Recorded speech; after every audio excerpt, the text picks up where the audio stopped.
programs across the globe. U.S. Finance Ministry alleges China for system hacking. The allegation is false, claims China.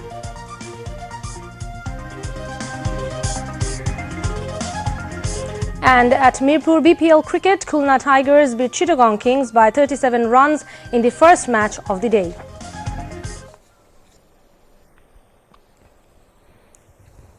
Assalamu alaikum. Welcome. This is Tuliko Molika Das welcoming you all to News at 10. You have just heard the highlights. Now let's move on to the details. Bangladesh Television launched its news-based separate channel today, adding a new chapter in 60 years history of its journey. Chief Advisor Professor Muhammad Yunus formally inaugurated the test transmission of the channel on Tuesday evening.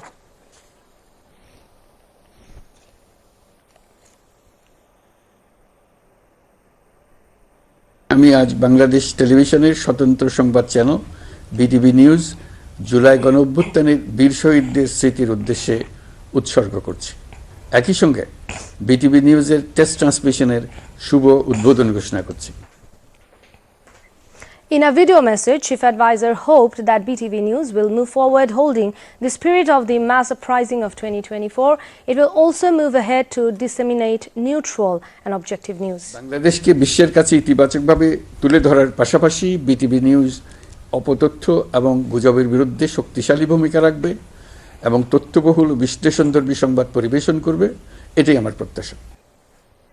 In a video message, Information and Broadcasting Advisor Nahid Islam greeted launching of the new channel BTV News.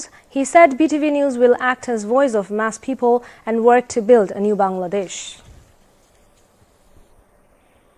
BTV News একটি স্বতন্ত্র news channel হবে যেটি মানুষের কথা বলবে, সত্য এবং প্রকৃত তথ্য জনগণের সামনে উপস্থাপন করবে।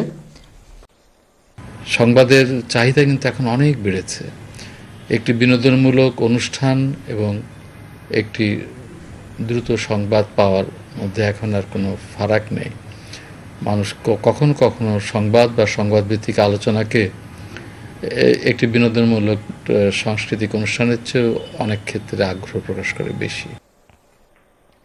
Meanwhile, ABC Australia and Asian Broadcasting Union ABU have congratulated Bangladesh Television for its new venture. And I'd like to congratulate everyone at BTV on the launch today of BTV News, a dedicated news channel that will allow people to see news when they want to see it. Bangladesh Television BTV, the world's first television channel in Bangla language, started its journey on December 25th of 1964. BTV News, a separate news channel of the organization, has been launched to broadcast news and news-based programs containing the spirit of the mass surge of 2024. Anti-discrimination student movement has urged the interim government to announce the proclamation of mid-July revolution by 15th of January. Students and people from various districts assembled in the capital since morning to join the March for Unity program. Anti-discrimination student movement, the country's symbol of unity, has organized the program. The whole area, including the Shahid Minar, became a human sea in the occasion. Shahid Minar area and its surrounding buzzed with students chanting various slogans, carrying national flags and festooned with anti-fascist slogans. The March for Unity formally opened at around 3:30 in the afternoon. Addressing the program, Sarjiz Alam, chief coordinator of Jatiyo Nagorik Committee, said that the July-August struggle has not yet ended. The coordinators of the anti-discrimination student movement mentioned that they do not want election until the trial of July-August killers, including fascist Sheikh Hasina. The fire incident at the Secretariat was triggered by poor power connection. No other person was initially involved. The disclosure was made in the primary investigation report submitted to the Chief Advisor Professor Muhammad Yunus. A high-level probe committee headed by Home Ministry Senior Secretary Nasimul Ghani submitted its report to the Chief Advisor at the State Guest House Jamuna in the evening. Speaking on the occasion, the Chief Advisor directed the concern to keep adequate fire extinguishing system so that no fire incident takes place in the Secretariat. Later, Senior Secretary of the Home Ministry Nasimul Goni and other members of the probe committee briefed reporters. Chief Advisor's Press Secretary Mohammad Shafiqul Alam was present on the occasion.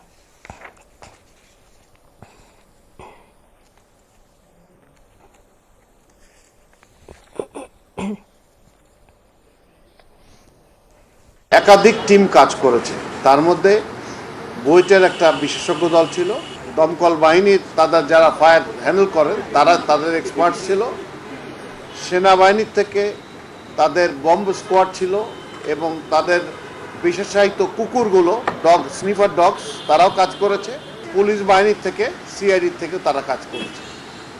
এরা সকলে মিলে একত্রে আমরা একটা বিষয়ে একমত হয়েছি যে এটি একটি লুজ কানেকশনের কারণে ইলেকট্রিসিটি থেকে আগুনটার উৎপত্তি হয়েছে।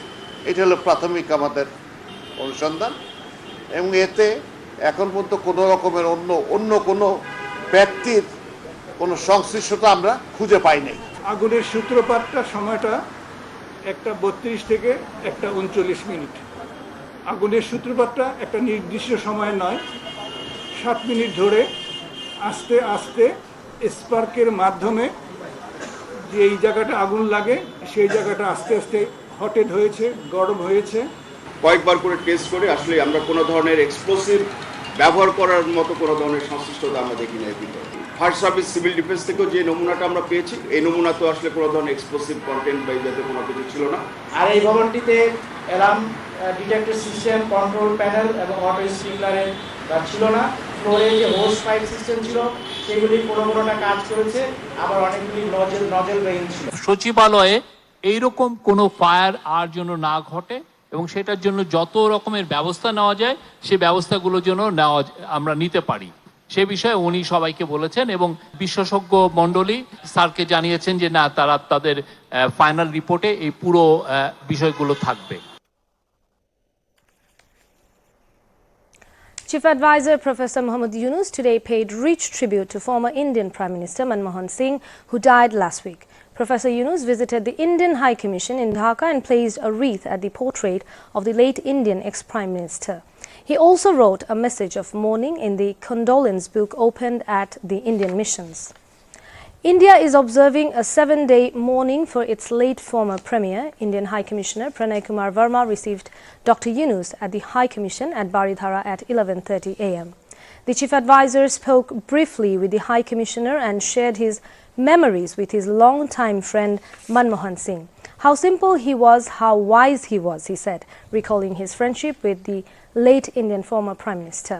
Professor Yunus also said that Singh played a big role in turning India into a global economic giant. Chief Advisor Professor Muhammad Yunus today paid a profound tribute to former United States President and fellow Nobel laureate Jimmy Carter, who died on Saturday. The Chief Advisor placed a floral wreath at the portrait of the late President and wrote a condolence message in the condolence book opened at the U.S. Embassy in Dhaka's Baridhara. U.S. Charge d'Affaires Megan Boldin welcomed the Chief Advisor at the embassy. During his brief stay at the embassy, the Chief Advisor recalled his long friendship and told Boldin that he visited Carter's home in Georgia. The Chief Advisor said Carter was a global champion of human rights, democracy and peace. He also praised President Carter for his efforts in fostering strong bilateral relations between Bangladesh and the United States. Professor Yunus also recalled President Carter's visit to Bangladesh in 1986 and deeply appreciated his impactful work in Dhaka through the Carter Center. President Mohammad Shahabuddin sought the Philippines government's cooperation in recovering laundered money from the Bangladesh Bank. He sought the cooperation when newly appointed ambassador of the Philippines to Bangladesh, Nina Padilla Kinglet, presented her credentials to him at Bongo Bhavan this noon. On arrival at Bongo Bhavan, the new envoy was given guard of honor by a contingent of President Guard Regiment.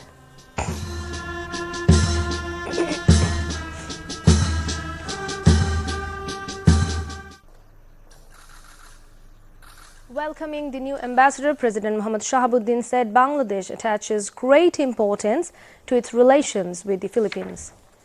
He mentioned that $81 million was scammed in 2016 through Rizal Commercial Bank Corporation of the Philippines.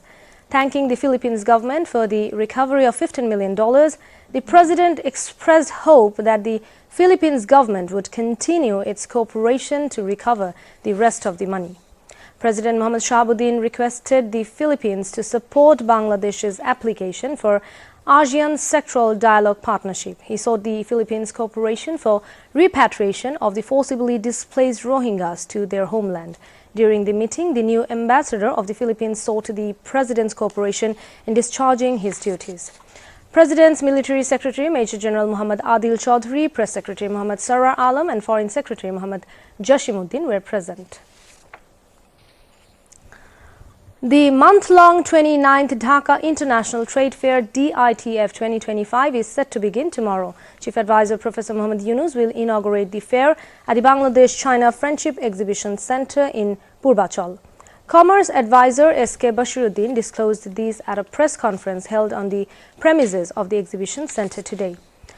Commerce Secretary Muhammad Salimuddin, Vice Chairman of the Export Promotion Bureau (EPB), Muhammad Anwar Hussain, and Additional Secretary of the Ministry of Commerce, Muhammad Abdur Rahim Khan, were present at the press conference.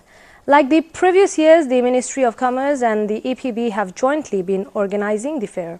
It was informed at the press conference that space for stall or pavilions of various categories was allocated through online for the first time in the trade fair. The e-ticketing system has also been arranged for the first time in the fair. Apart from these, BRTC's dedicated bus service would be available alongside Uber service at a special discount to facilitate the travel of buyers and visitors to and from the fair venue. Apart from these, Julai Chottor and Chhatrish Chottor were created at the fair venue in honor of the sacrifices of students in the anti-discrimination students movement. In addition, a youth pavilion has been set up to encourage the youth folk of the country in export trade. Initiatives have also been taken this year to organize potential sector or product-wise seminars at the fair. Apart from Bangladesh, a total of 11 business entities from 7 countries are participating in this year's fair. Participating countries are India, Pakistan, Turkey, Singapore, Indonesia, Hong Kong and Malaysia. Like before, the fair will remain open from 10 a.m. to 9 p.m. throughout the month. However, it will remain open until 10 p.m. on weekends. Jamaat-e-Islami Amir Dr. Shafiqur Rahman said those who committed atrocities during last 15 years and a half have fled the country. Awami League cannot be a political party, they are terrorists. He made the remarks while speaking as the chief guest at the Central Council of the Islami Chhatra Shibir at Sohrabdi Uddan in the capital today. Julai Shahid Sriti Foundation General Secretary Sarjiz Alam and central leaders of Jamaat-e-Islami and Chhatra Shibir addressed the council. The Jamaati Amir said the fascist government wanted to stay in power by selling their heads and minds to a neighboring country. However, the people of this country did not allow it and forced them to flee, he added. As the new year approaches, excitement fills the air with people across the globe, and as we're preparing to say goodbye to 2024 and welcome 2025, this time of the year is all about fresh starts and new resolutions, inspiring people to set goals and embrace positive changes. New Year's is more than just a date, it creates hope and renewal of new beginning. It's an opportunity to reflect on the past year while looking forward to new experience and opportunities. This season encourages people to express gratitude for those who have supported each other through life's challenges. Sending heartfelt wishes to friends is a lovely way to strengthen these important bonds and spread joy. In Bangladesh, the New Year is being celebrated on the maiden day of Bangla calendar, popularly known as Pohila Boishakh, but the Gregorian calendar is being used for the administrative purposes. Legal measures will be taken against those who burn firecrackers or engage in fireworks in the capital on the occasion of the 31st December, said DMP Commissioner Muhammad Sajjad Ali. He said this today at a press briefing at DMP Media Center on the security measures on the occasion of the 31st night and New Year. DMP's senior officials and Additional Secretary of the Department of Environment, Tapun Kumar Biswas, were present. It was apprised at the press conference that the DMP and the Department of Environment will work jointly to tackle sound pollution. DMP Commissioner Mohammad Sajjad Ali sought cooperation from all to avoid any untoward incidents on the night of 31st December. Moving on to the international news.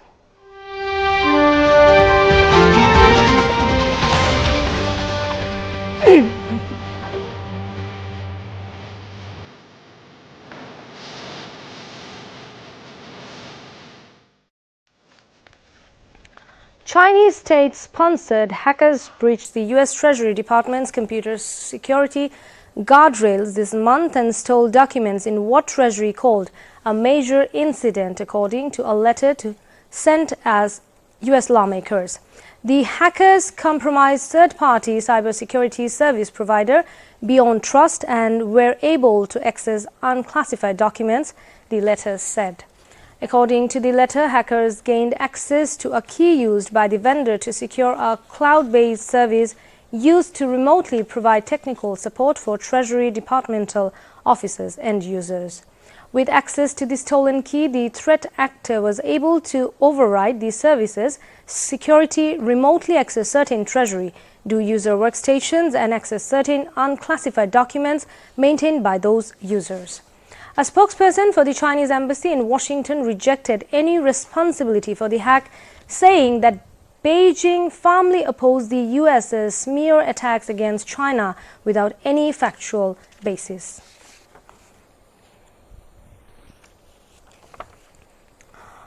Ukrainian drone attack in western Russia caused a fuel spill and fire at an oil depot, a Russian regional governor said Tuesday. Vasily Anokhin, the governor of Smolensk region, which borders Ukraine, said that Russian air defense systems had suppressed an attack by Ukrainian drones in Yastevo district. The wreckage of one of the unnamed aerial vehicles fell on the territory of an oil depot. As a result, a fuel spill occurred and a fire started in the fuel and lubricants. Anokhin wrote on social media early Tuesday. He added that rescue services were still at work and that there was no threat to residential building around the area. Russia's defense ministry reported Tuesday that 68 Ukrainian UAVs were downed overnight, with 10 destroyed over Smolensk region. Kyiv has struck several Russian energy facilities throughout the nearly 3-year conflict, claiming the hits were fair retaliation for Moscow's large-scale attacks on its own electricity grid. Russia's border regions are frequently targeted by Ukrainian aerial attacks, and both sides have escalated their bombardments over the last few months.